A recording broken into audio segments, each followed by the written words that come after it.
population ethics and freestone. Thank you very much. Well, as always, it's a great pleasure to be here. Thanks for having me. And of course, a big thank you to Ludovic for primarily being in charge of keeping the show on the road. And of course, a big thank you to the local organizers in alphabetical order, Francesca, Giulio, Simone. This is actually very easy to give you credit in alphabetical order because it works with first names and with family names. just know it. Nice, thank you. I like this kind of satisfying symmetry. Anyway, so this is joint work with Susumu Kato from the University of Tokyo and Kohei Kamaga from the Sophia University, which is located, it's a private university in Tokyo, has nothing to do with the city in Bulgaria.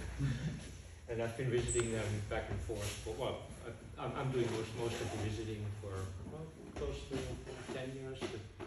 I'm a regular in Japan, even though I don't speak the language very well. But hey, I have other very good reasons to visit Japan. She's sitting right here.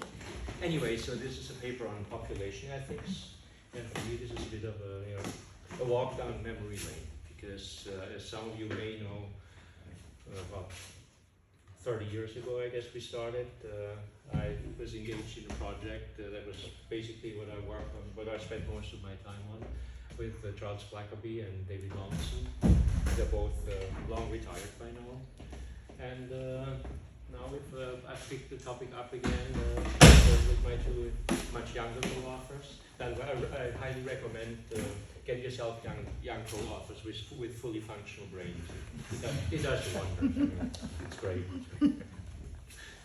Anyway, so basically the wrinkle we want to add to the literature is we want to come up with a systematic, structured way of introducing or using modeling, representing the notion of non-comparability. If you have comparisons, social comparisons that involve different population sizes. The reason for that is that the population ethics is a quite complex issue, and many people are very reluctant to make or to formulate value judgments that involve trade-offs, first of all, among different people, and the questions of whether or not people should be brought into existence.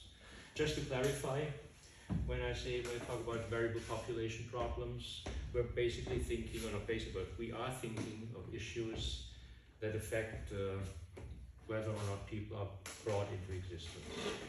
End-of-life issues, for example, medical assistance in dying, although very, very important, I signed up for ones, are not variable population issues, because what you affect or what you may change is the length of people's lives and their lifetime well-being. But once somebody is in existence, this person is there, people cannot be unborn, right? So there's a clear asymmetry between continuing to exist or not being brought into existence and end-of-life decisions. Similarly, I don't think of migration issues as variable population problems, not at all. These are, there are no new people around, they're just moved from one place to the other. To us, I think, certainly to me, and I think to both groups of co-authors, when I say us or we, by the way, I think I may have to be a bit more specific as we go along, because sometimes we refer to work that I did with Chuck and David 30 or 25 years ago, and sometimes it refers to the current work we're doing. I try to be specific, and if I'm not, just remind me that I should. Anyway, so basically, when we talk about variable population issues, applications we have in mind is, for example, the design of aid packages to developing countries. You can give aid in form of consumption aid or population control aid, primarily education. And if it affects the birth rate, these are policy choices that will involve variable populations. Now I'll give you a quick overview. I don't have that much time, just to illustrate what's been happening in population ethics. This will be very, very superficial. I can't go into any depth, but just to give you an idea, and then we move on to our contribution, in the sense of BCK, Boosert, Kato, and Kazaka. So our approach, as is much of, or most of the literature on population ethics, is welfarist, in the sense that any comparisons you make regarding possible states of the world that you may want to bring about or promote by choices of policy are based on people's well-being.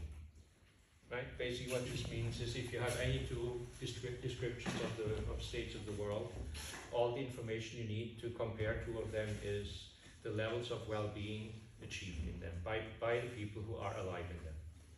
Now what that means is that there may be many issues that affect people's well-beings, but we don't count them in and of themselves. We only count them if they're actually good for people.